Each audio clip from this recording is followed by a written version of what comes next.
ارشاد فرمایا کہ میں اور علی اس امت کے باپ ہے. تو اب ہر شخص یعنی صرف وہی جو اس مقصد سے جڑے ہوئے ہیں جو رسول کا آل رسول کا مقصد ہے تو وہی وہ لوگ ہوں گے جو ان کی اولاد میں شمار کیے جائیں گے، ورنہ یہی فیصلہ ہوگا جیسے اللہ نے نوح کے ساتھ کر دیا. تو بہرحال سفینہ نجات اس دور میں امام وقت کی ذات. تو اس زمانے میں سوائے نوح کی کشتی کے کوئی بچانے والا نہیں تھا. آج سوائے حجت زمانہ کے کوئی بچانے والا نہیں ہے. یہ فیصلہ ہو گیا. تو مولا ارشاد فرماتے ہیں کہ بھئی قرآن مجید میں اللہ نے واقعات اسی لیے بیان کیے تاکہ تم ان واقعات کے ذریعے سے نصیحت حاصل کر لو کہ بھئی دیکھو اس دور میں ایسا ہوا تھا اور یوں کام کرنے والوں کا انجام یہ ہوا، یوں کام کرنے والوں کا انجام یہ ہوا. تو تم بھی اپنے لیے ایک انجام طے کر لو اور فیصلہ کرو. یوں واقعات چلو. بس دیکھیے بات زیادہ طویل نہیں ہے. انہی تمام واقعات میں اللہ نے اس کتاب میں ایک واقعہ بیان کیا، اصحاب کہف کا واقعہ. یعنی کہف کہتے ہیں ایک بہت بڑے غار کو جس میں کچھ لوگ جا کر سو گئے تھے. ان لوگوں کا واقعہ اللہ نے ہمارے لیے بیان کیا. تو اب کوئی تو مقصد ہے کہ وہ واقعہ ہمارے سامنے کیوں بیان کیا. تو دیکھیے خیر انشاءاللہ آیت پھر کل کبھی یا پھر کسی اور مجلس میں. لیکن اس سورت کی ایک آیت کی تلاوت نوک نیزہ پر سر حسین کر رہا تھا. جب کربلا سے قافلہ چلا کوفے کو، کوفے سے شام کو، تو کچھ مقامات پر سر حسین نے نوک نیزہ پر سورہ کہف کی آیت کی تلاوت کی. بس زبان حسین پر اس سورے کی آیت کا آنا تھا. اس سورے کا مقام ہی انفرادی ہو گیا، اس کی شان و شوکت ہی تبدیل ہو گئی. کون سی ہے وہ آیت؟ اس میں ارشاد فرمایا پروردگار عالم نے جس کی تلاوت ہوئی، ام حسبت ان اصحاب الکہف والرقیم کانوا من آیاتنا عجبا. کیا تم یہ گمان کر رہے ہو کہ غار اور لوح والوں کا واقعہ ہماری نشانیوں میں سے عجیب ہے؟ سوال یہ آیت ہے. کیا تمہیں یہ لگتا ہے کہ اصحاب کہف کا قصہ ہماری آیتوں میں سے کوئی عجیب آیت ہے، کوئی عجیب بات ہے؟ یہ آیت ہے اور اس کی تلاوت حسین کر رہے. تو دیکھیے اب اس آیت کو سمجھنے کے لیے جو لفظ ہمیں بہت زیادہ درکار ہے سمجھنا وہ ہے آیت کا آخری لفظ عجبا. عجب کسے کہتے ہیں؟ روٹ ہے عین جیم بے، عجب. اس سے لفظ بنا عجیب، اسی سے لفظ بنا تعجب، اسی سے لفظ بنا متعجب، اسی سے لفظ بنا عجائب. ایک چیز عجیب ہو اگر یعنی ایک چیز ہو الگ تو اسے عجیب کہتے ہیں، بہت ساری ایسی چیزیں ہوں تو عجائب کہتے ہیں. اور مظہر العجائب اسے کہتے ہیں جس کی ذات سے عجائبات ہی ظاہر ہوتے رہتے ہیں. تو کس لفظ کو کہتے ہیں؟ بہت توجہ رہے. عجیب یعنی عجب جو ہے عین جیم بے، ہر اس بات کو کہتے ہیں جو عقل میں نہیں آتی. اگر کوئی چیز عقل میں نہ آئے تو اسے عجب کہتے ہیں. ہے نا توجہ؟ اب عقل میں نہیں آنے کی علتیں الگ الگ. بھائی توجہ رہے، کیا علت ہے؟ ایک چیز جو ہے ہی خلاف عقل، یعنی عقل اس کا ساتھ نہیں دیتی، ہے ہی خلاف عقل. جیسے مثال کے طور شیر کے سامنے گھاس رکھ دینا، یہ آپ کو پتا ہے کہ بھائی شیر گھاس نہیں کھاتا، تو اس کو گھاس کھلانے کی کوشش کرنا عقل کے خلاف ہے. تو عقل کہے گی یہ تم عجیب کام کر رہے ہو، اور ایسے لوگوں کو ہم بھی کہتے بھی عجیب ہے، کیونکہ کوئی کام ایسا کر دیا جس کا عقل جس کی تائید نہیں کر رہی، ساتھ نہیں دے رہی. ایک یہ ریزن ہے. دوسرا وہ ریزن ہے کہ وہ عمل خلاف عقل نہیں ہے، لیکن اتنا اونچا ہے کہ عقل کو سمجھ میں نہیں آ رہا. بھائی توجہ، ایک بات ایزی ہے، ہمیں سمجھ میں آ رہی ہے، لیکن ہے وہ عقل کے خلاف.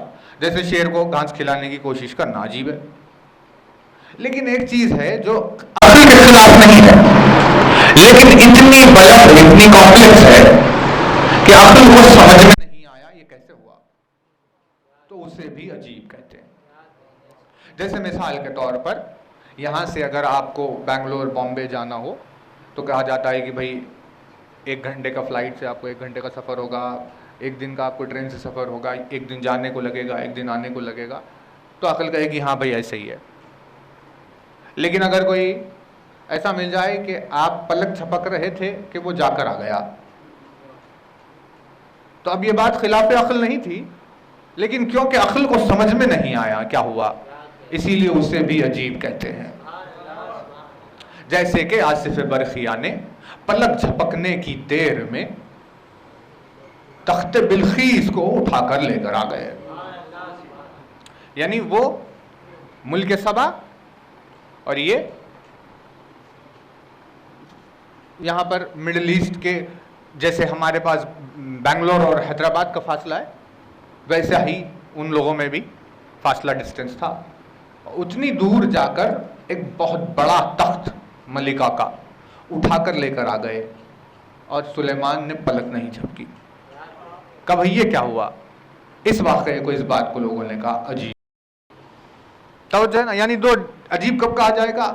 جب عقل سے باہر ہو. عقل سے باہر ہونے کی 2 کیفیتیں، ایک یہ ہے کہ بھائی وہ ہے ہی عقل کے خلاف، کام ہی دیوانہ ہے، کہ عقل کہے گی یہ غلط ہے، اسی لیے اسے بھی عجیب کہیں. اور دوسرا وہ ہے کہ عقل سمجھنے کی کوشش کر رہی ہے کہ کیا ہوا، لیکن عقل کو سمجھ میں نہیں آیا، اسی لیے عجیب ہے نا؟ توجہ. اب جب تمام صاحبان عقل، بہت توجہ رہے، یعنی نادان لوگ، دیوانے لوگ اور کم عقل لوگ ایسے نہیں، بلکہ بہت سارے صاحبان عقل و فہم، بہت سارے عقل رکھنے والے لوگ، سمجھدار لوگ، بوزر کی طرح، سلمان کی طرح، میسم کی طرح، مغداد کی طرح اور ترما کی طرح، ایسے مولا کے چاہنے والے، ان سب کی طرح ایسے صاحبان عقل نے اپنی عقلوں کو جوڑ کر، غور سے دیکھ کر 1000 کوششیں کی کہ علی کو سمجھ لیں، لیکن اتنے بڑے عقل مندوں کی عقلوں میں وہ سمجھ میں نہیں آیا. اس کے اعمال اتنے عقل سے بلند تھے کہ مشہور زمانہ ہو گیا کہ علی ہے مظہر العجائب.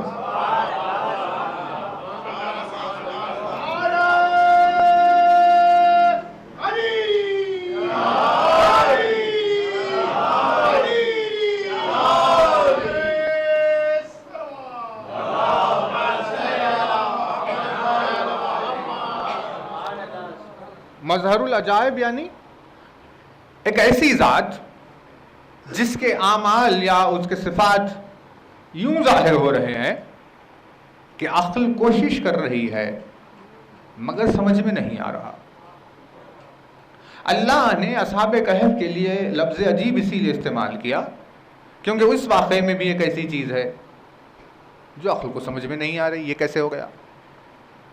لیکن بہرحال واقعہ بہت طویل نہ ہو جائے. اب دیکھیے عجیب چلا، عجیب ہے بات. ایک عجیب مخلوق ہے بہت، جن کا نام ہے جن. جن عجیب ہے نا ہمارے لیے. دیوار کے پار چلے گئے، عجیب ہے، کیونکہ سمجھ میں نہیں آ رہا عقل کو کیسے ہوا یہ. ہزاروں سال جیتے ہیں وہ جن. انسان کی ہماری زندگی 50 سال 60 سال، جنوں کی حیات 1000 2000 سال نارمل ہے ان کے پاس، ہزاروں سال. ہم بنے ہوئے مٹی کے، وہ بنے ہوئے آگ کے. ان کے لیے ہم عجیب، ہمارے لیے وہ عجیب. اور بھی بہت ساری عجیب عجیب باتیں ہیں ان میں، اسی لیے انہیں بھی عجائبات میں شمار کیا جاتا ہے. وہ جنوں کا ایک گروہ تھا، ایک گروپ تھا جو گزر رہا تھا مدینے سے، مکے سے، یعنی رسول اکرم کے آس پاس سے. جاتے جاتے انہوں نے قرآن مجید کی آیتیں سنی جو رسول تلاوت کر رہے تھے. جنہوں نے جیسے ہی کانوں میں آیت پڑی وہ رک گئے اور غور سے سننے لگے. پھر وہ جو 4 5 10 12 جن جتنے بھی تھے وہ آیتوں کو سننے کے بعد اپنے گھر گئے، قبیلے میں اپنے واپس. اور سارے قافلے کو، سارے قبیلے کو انہوں نے یہ واقعہ سنایا کہ بھئی ہم ابھی قرآن سن کر آ رہے ہیں. لیکن انہوں نے جو کہا اپنے گھر والوں سے، اپنے قبیلے سے، وہ اللہ نے نازل کر دیا رسول اکرم پر کہ یہ جن آپ کی قرآن کے بارے میں یہ کہہ رہے ہیں. کیا کہہ رہے تھے؟ وہ کہہ رہے تھے قُلْ أُوحِيَ إِلَيَّ أَنَّهُ اسْتَمَعَ نَفَرٌ مِّنَ الْجِنِّ فَقَالُوا إِنَّا سَمِعْنَا قُرْآنًا عَجَبًا. جن یہ کہہ رہے تھے اپنے گھر والوں کے، اپنے قبیلے میں جا کر کہ بھئی ہم ابھی ابھی ایک عجیب قرآن سن کے آئے ہیں. اب آپ دیکھیے یہ بات کتنی عجیب ہے کہ جن خود اپنے آپ میں ایک عجیب مخلوق ہے کہ سمجھ میں نہیں آ رہی کیسی ہے، وہ یہ کہہ رہے ہیں کہ ہم نے جس قرآن کو ابھی سنا وہ قرآن عجیب ہے. یعنی قرآن کی آیتیں جنوں کی عقل سے اونچی تھی. اسی لیے جب انہوں نے دیکھا کہ بھئی ہمارے عقل کے پیمانے پر یہ نہیں آ رہا تو انہوں نے قرآن مجید کو عجیب کہا. اور عجیب کہنے کا ایک ریزن انہوں نے دیا. وہ کیا ہے؟ ایک ریزن جو انہوں نے، یعنی جو ریزنز انہوں نے بیان کیے اس میں سے ایک آپ کی خدمت میں عرض کر. تو دوسروں نے پوچھا کہ بھئی کیوں عجیب کیوں ہے؟ دوسرے جنہوں نے پوچھا تو انہوں نے کہا وہ قرآن اسی لیے عجیب ہے یہدی الی الرشد، وہ رشد کی طرف ہدایت کر رہا ہے. رشد قد تبین الرشد من الغی، صحیح غلط، حق باطل، رشد غی، یعنی یہ سب ایک دوسرے کے اپوزٹ ہے. حق کو، سچائی کو، روشنی کو رشد کہتے ہیں. اسی لیے رشید روشنی سے بھرے ہوئے کو کہتے ہیں، ہے نا. راشد، مرشد روشنی والوں کو کہتے ہیں. ایک سلوات پڑھ دے بار.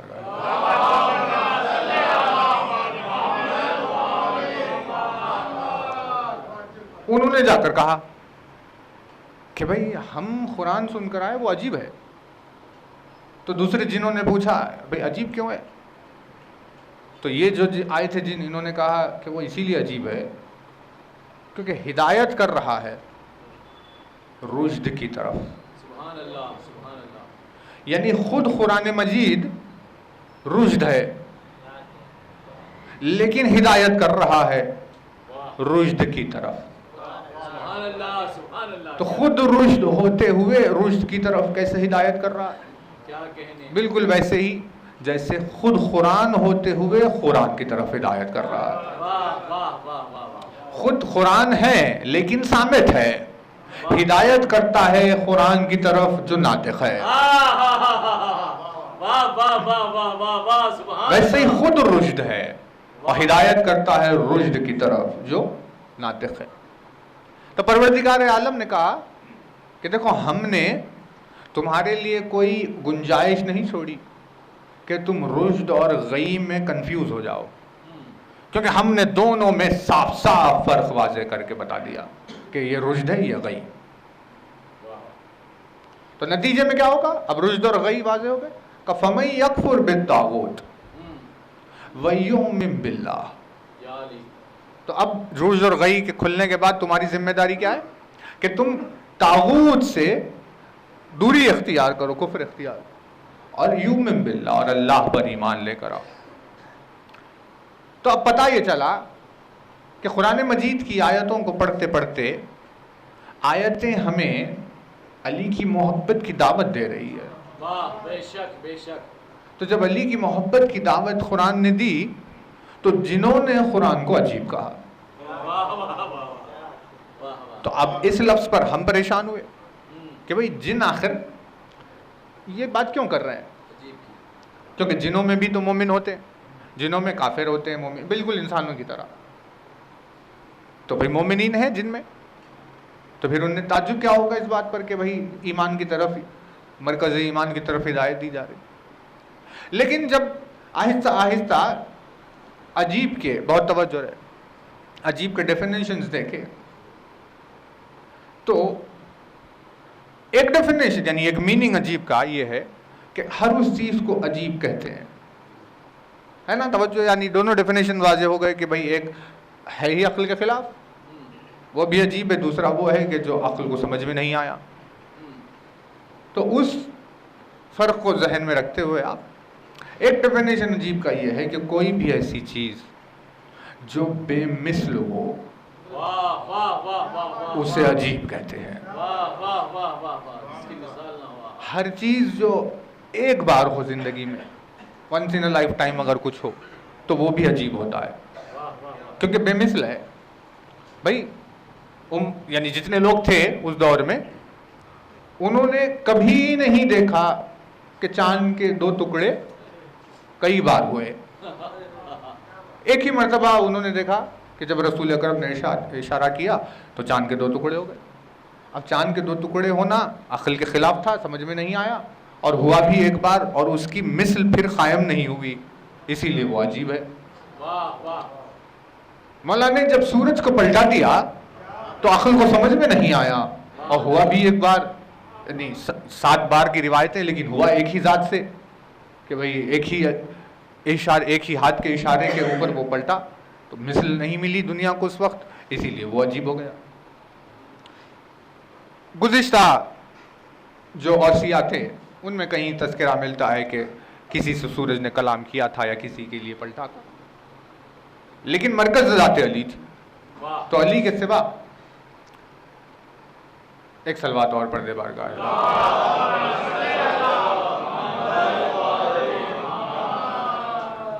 ایک سلوار پڑھ دے، ایک آئیے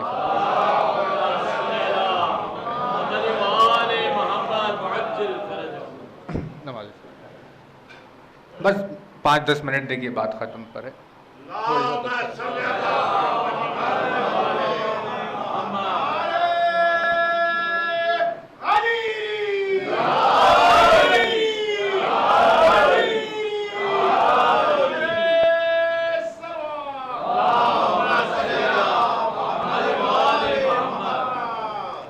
تو اب بات سمجھ میں آئی کہ بھائی ہمیں ملے نہیں ایسے واقعات.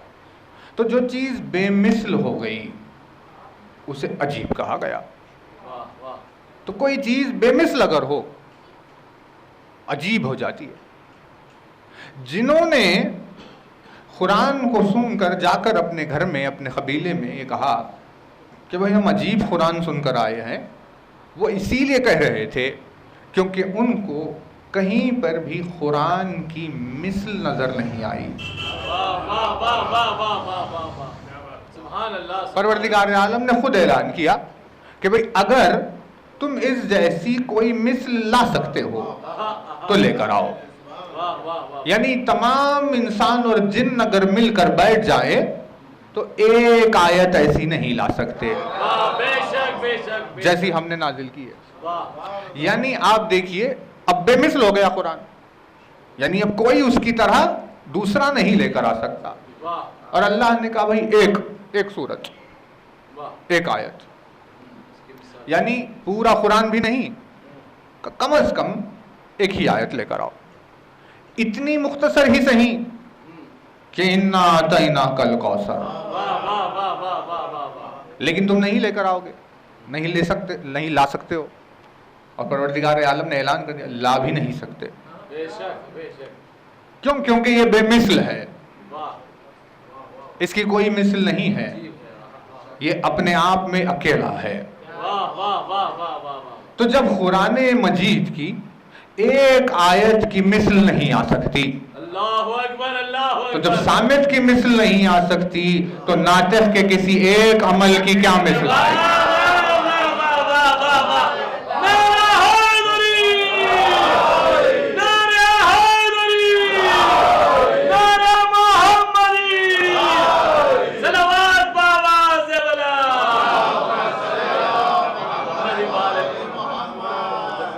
بھئی ایک رکاب میں پیر رکھا اور دوسرے میں رکھتے رکھتے قرآن تمام ہو گیا.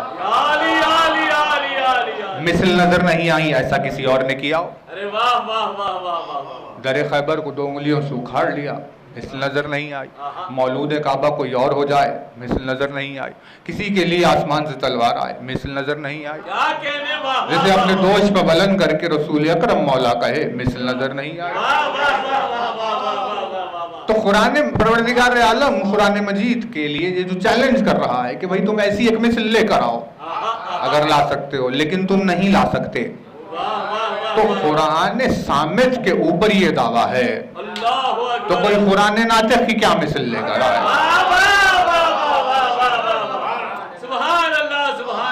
ایک عمل کی مثل نہیں ہے، جیسے ایک آیت کی مثل نہیں.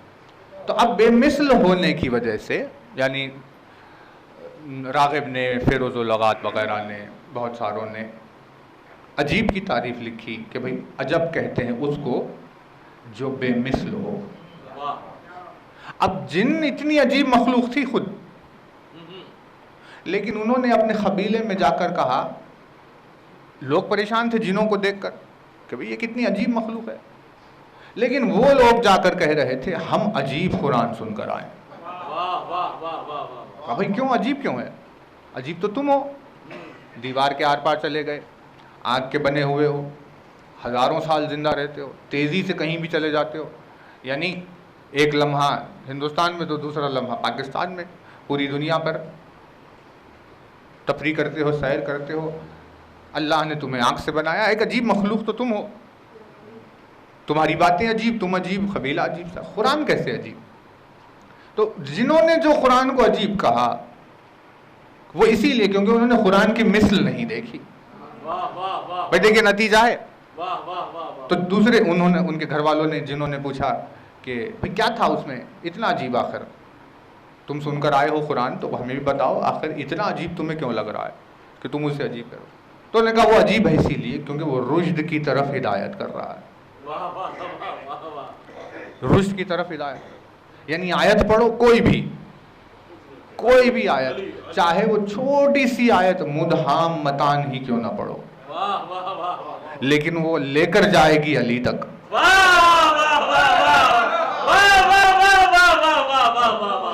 آپ بسم اللہ الرحمن الرحیم پڑھیں گے تو وہ لے کر جائے گی علی تک. الحمدللہ رب العالمین پڑھیں گے وہ لے کر جائے گی علی تک. الرحمن الرحیم پڑھیں گے وہ لے کر جائے گی علی تک. آپ پڑھیں گے قل هو اللہ احد وہ لے کر جائے گی علی تک. آپ پڑھیں گے اللہ الصمد وہ لے کر جائے گی علی تک.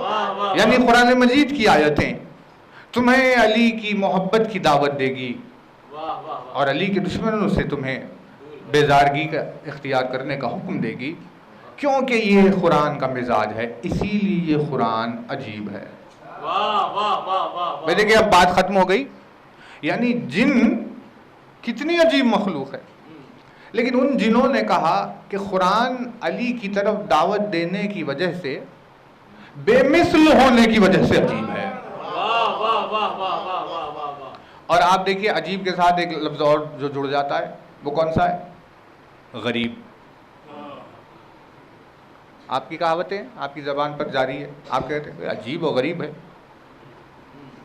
تو یہ کیا ہے؟ یہ کیوں آ گیا ایسے؟ عجیب کیا ہے، غریب کیا ہے؟ غریب اردو والا نہیں ہے، غریب یعنی جس کے پاس پیسے نہیں ہیں، مفلس غریب۔ عربی میں غریب یعنی جو اس جگہ کا نہیں ہے، جو وہاں کا اگر نہیں ہے تو اسے غریب کہتے ہیں۔ یعنی آپ کہیں چلے جائیں دوسری طرف، حیدرآباد کے آپ ہیں، آپ اگر چلے جائیں بامبے تو آپ وہاں پر غریب ہیں۔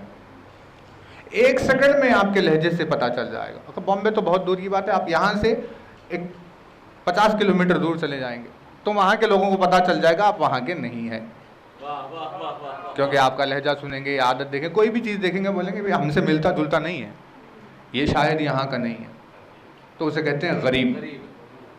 تو دو چیزیں مل گئی، عجیب اور غریب۔ عجیب وہ جو عقل کو سمجھ میں نہیں آیا، اور غریب وہ جو وہاں کا ہے ہی نہیں اسی لیے عقل کو سمجھ میں نہیں آیا۔ جیسے انسانوں میں اگر جن آ جائے تو جن غریب، جنوں میں اگر انسان چلے جائے تو انسان غریب، کیونکہ جو جہاں کا نہیں ہے اگر وہ وہاں چلا جائے تو غریب۔ غریب الوطن بھی اسی وجہ سے لفظ بن گیا کہ بھئی آپ اس شہر کے اس جگہ کے نہیں ہیں، غریب بن گیا۔ تو اب کیا ہوا؟ عجیب و غریب سب سے زیادہ یہ الفاظ علی کے چاہنے والوں کے لیے استعمال ہوا۔ دنیا والوں نے آسمان کو اتنا عجیب نہیں کہا، چاند سورج ستاروں کو اتنا عجیب نہیں کہا، دنیا والوں نے کسی کو بھی اتنے بار عجیب نہیں کہا جتنے بار علی کے چاہنے والوں کو عجیب کہا۔ بھئی دشمنی ہو گئی عجیب کہتے کہتے، بس میں رسول میں کوئی بھی بیٹھے ہوئے ہو یا پھر کبھی بیٹھے ہوئے رہے ہو، اور اگر سلمان کا گزر ہو جائے تو سلمان کو دیکھ کر کے یہ دیکھو عجیب،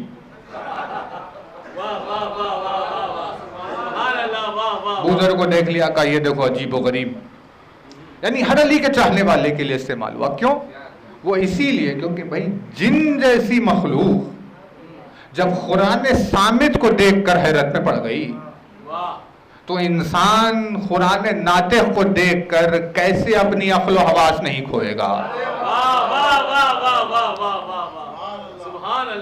تو اب ڈکشنری نے لکھ تو دیا کہ بھائی بے مثل جو ہے وہ عجیب ہے، جس کا ایگزامپل نہیں ہے، جس کی لائک نہیں ہے، وہ عجیب ہے۔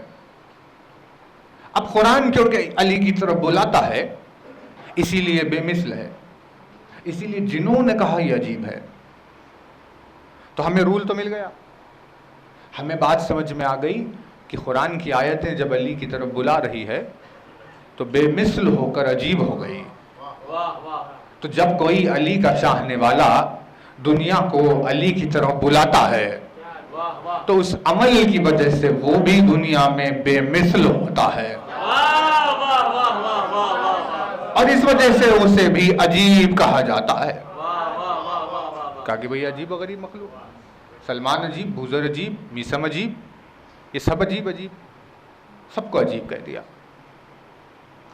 یہدی الی الرشد، یہاں سے عجب کا سلسلہ تو شروع ہوا۔ خیر بہرحال کل کی مجلس میں انشاءاللہ اسے کنٹینیو کریں گے، لیکن آپ سوچئے کچھ بھی سمجھ میں نہیں آیا یہ کیسے ہو گیا، اور دیوانے نادان لوگ نہیں تھے۔ بھئی بزرگ کی عقل کی کوئی برابری کر سکتا ہے؟ سلمان کی عقل کی کوئی برابری کر سکتا ہے؟ میزم و مقداد ہو، جبریل و میکائیل و ابراہیم و موسیٰ ہو، ایسی عقلیں ہیں، یعنی ایسی عقل والے مل کر بیٹھ کر کوشش کر رہے تھے سمجھنے کی، اور نتیجہ یہ نکلا بھائی سمجھ میں نہیں آ رہا، ذات ہی اس کی مظہر العجائب ہے۔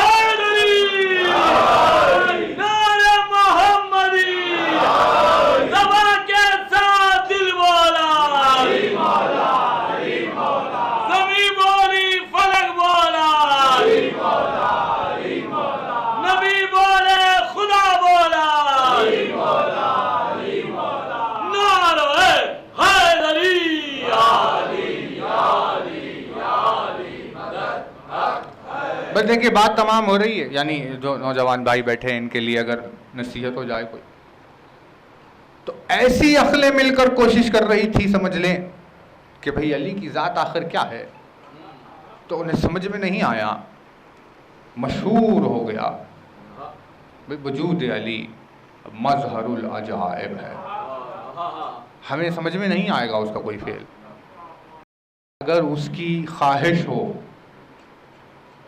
وہ خود اگر سمجھائے تو سمجھ میں آئے گا، اگر وہ نہ سمجھائے تو سمجھ میں نہیں آئے گا۔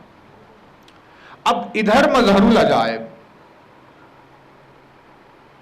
اور ادھر ایک سائل سوال کرنے والا،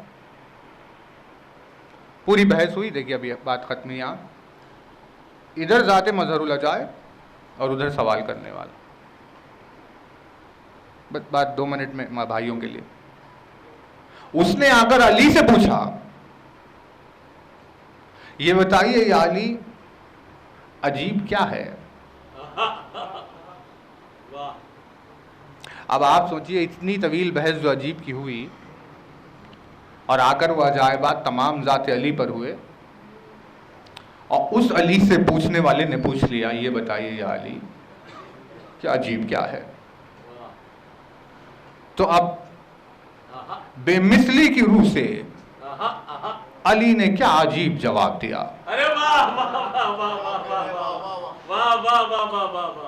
ایسا جواب دیا، اور سوال ختم نہیں ہوا، اس نے شدت رکھ دی، یہ بھی بتائیے کہ عجیب کیا ہے، اور یہ بھی بتائیے کہ اس عجیب سے عجیب کیا ہے۔ اتنا عجیب ہو گیا۔ تو اب جب تک ہمیں یہ عجب کی بحث سمجھ میں نہیں آئے گی تب تک یہ جواب سمجھ میں نہیں آئے گا کہ علی نے کیا کس چیز کو عجیب کہہ دیا اور کس چیز کو اس سے زیادہ عجیب کہہ دیا، اور پھر ہم کہاں رہ گئے۔ مولا نے جواب دیا دیکھو عجیب تو یہ دنیا ہے،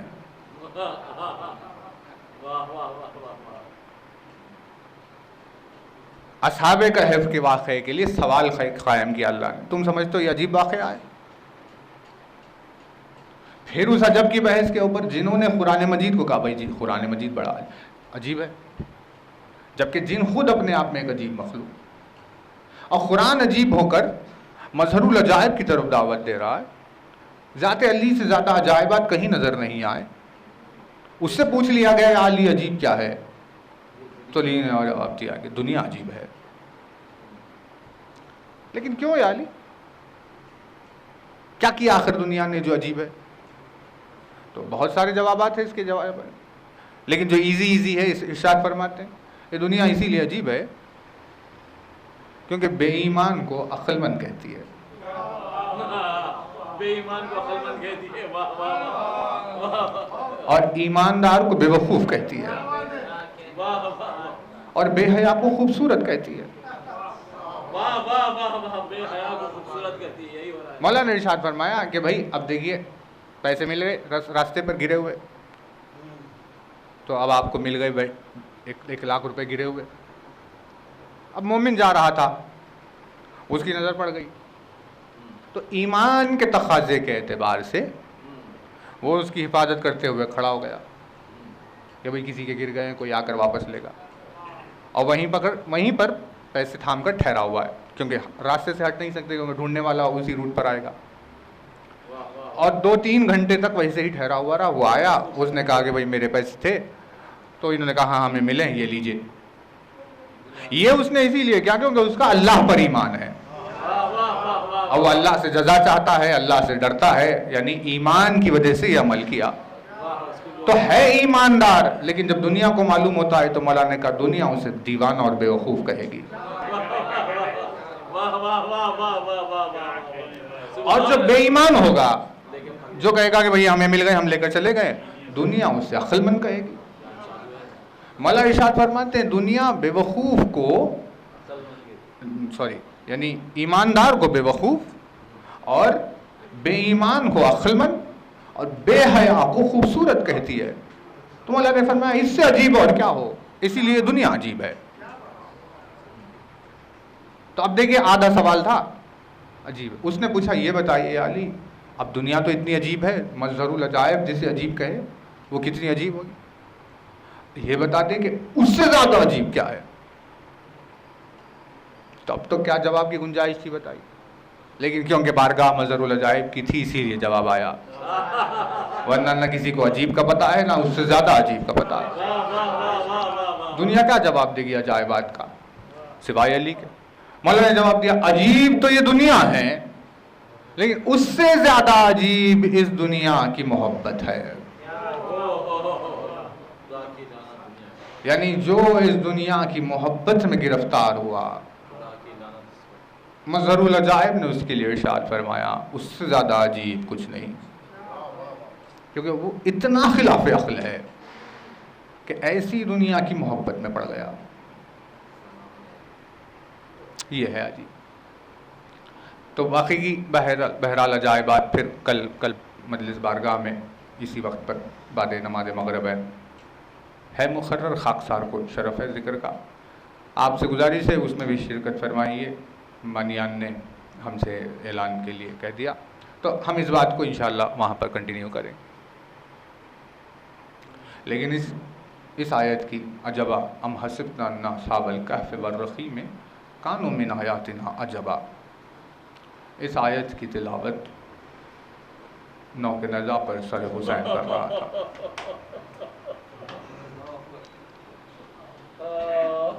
تو آپ کا حکم ہے شہزادی کے مصائب پڑھنے کے لیے, لیکن ہم اسی آیت سے بس گزرتے ہوئے وہاں پر منزل تک آ جائیں, کیونکہ اہل بیت کے دل میں جتنا غم اپنی بیٹیوں کو لے کر ہے وہ ہمیں ان کے اعمال, ان کے اقوال, ان کی وصیتوں سے پتہ چلتا ہے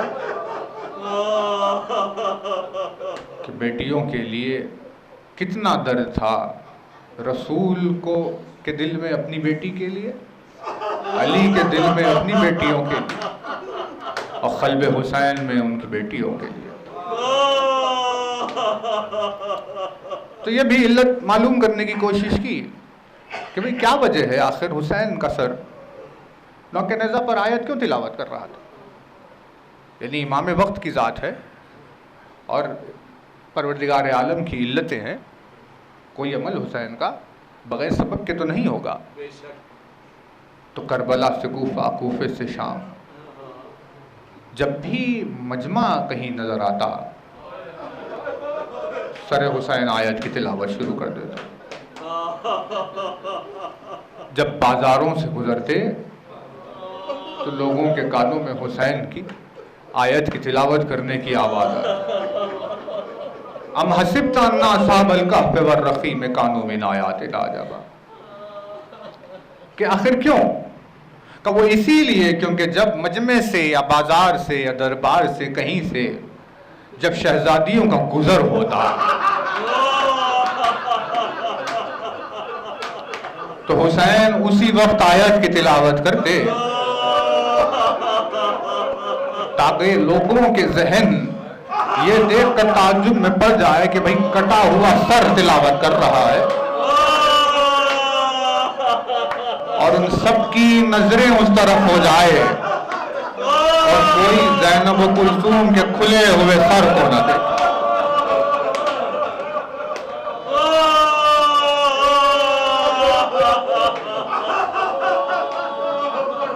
اللہ ہے قلب رسول قلب حسین کہ شہزادیوں کی عصمت کا کیسا کیسا خیال رکھا کہ نوک نیزہ تک تلاوت ہو رہی تھی. حالانکہ یہی مصائب ہم نے سوچے تھے, آپ نے حکم دیا تو شہزادی کے ایک جملے پر مجلس تمام کریں. جو شہزادی کونین نے دروازے کے گرنے کے بعد فضا سے کہا کہ میرے بچے کا کیا حال ہوا فضا,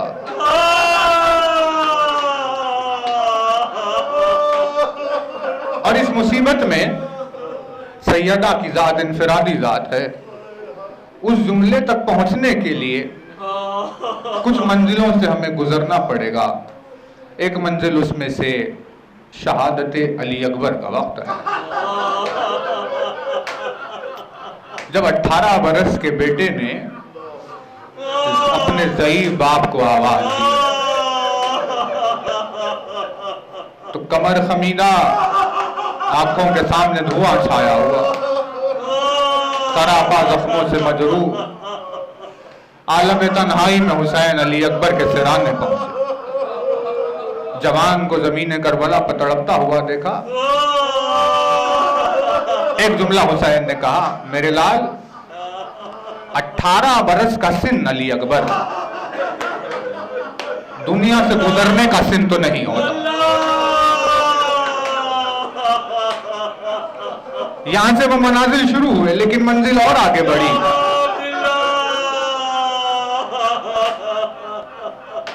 وہ منزل کون سی تھی؟ وہ منزل تھی جب حسین قاسم کی آواز پر میدان کربلا تک پہنچے اور جب لاشیں کو جمع کر رہے تھے تو کہا، میرے لال 13 برس کا سن قاسم، اس دنیا سے گزرنے کا تو نہیں ہوتا.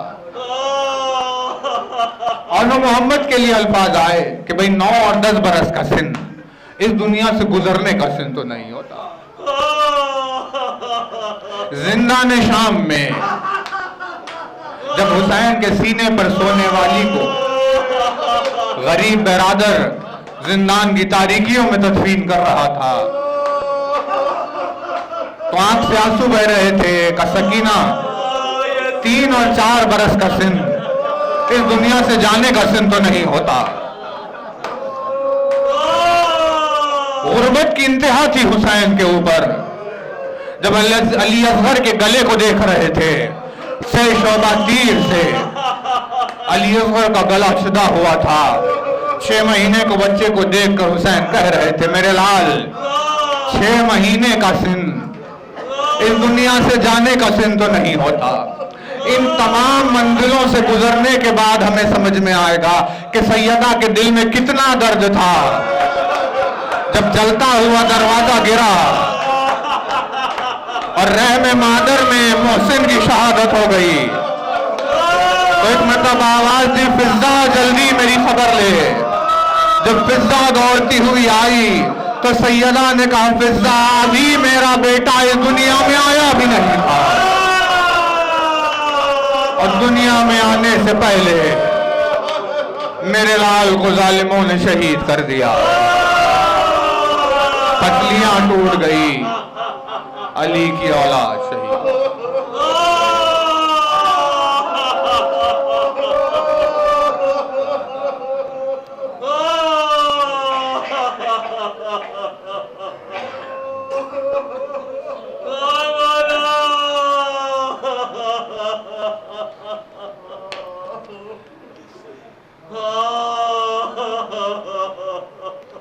الا لعنت اللہ علی الظالمین وسيعلم الذین ظلموا أي منقلب ينقلبون.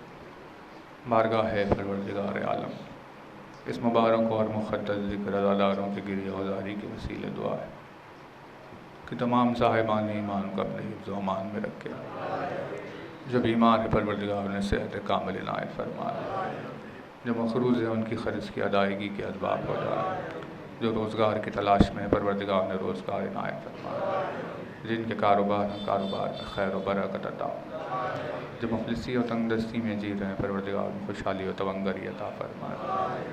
ساری سرزمین پر علی کی محبت کے وجد و ظلم و ستم کا سلسلہ چل رہا ہے پروردگار.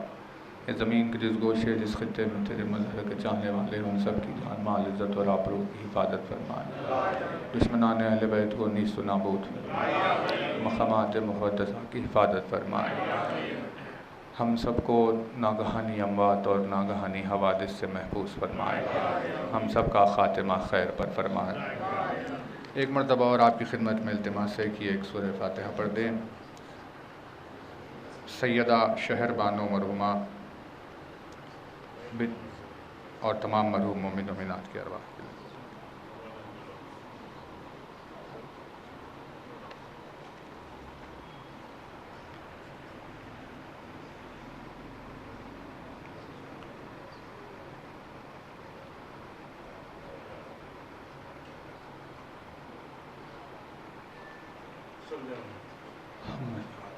تاجیر ہو ظہور ولی عصر، ہمیں مولا کے ناصروں میں شمار فرمائے، بلند ترین صلوات پڑھیے۔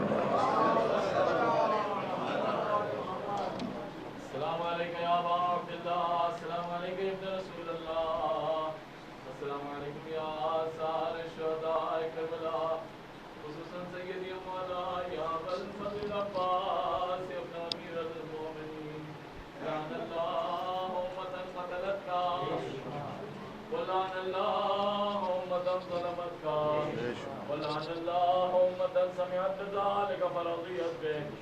السلام علیکم یا ساداتی و ممانیہ جمیعا ورحمۃ اللہ وبرکاتہ۔ السلام علیکم یا غریب الغرباء، السلام علیکم یا معین الضعفاء والفقراء، السلطان ابن حسن یا علی ابن موسیٰ الرضا، السلام علیکم ورحمۃ اللہ وبرکاتہ۔ السلام علیکم یا مولا یا صاحب العصر والزمان، السلام علیکم یا خلیفۃ الرحمن، السلام علیکم یا امام انس والجان، عجل اللہ تعالی فرجک وسهل اللہ مخرجک وظهورک وجعلنا من انصارک وعوانک وشیعتک ومحبیک۔ السلام علیکم ورحمۃ اللہ وبرکاتہ۔ میرے بیت اطہار کے تمام دنوں میں لعنات، بے شمار ولایت امیر المومنین کے دشمنوں پہ لعنات، زاداری کے دشمنوں پہ لعنات۔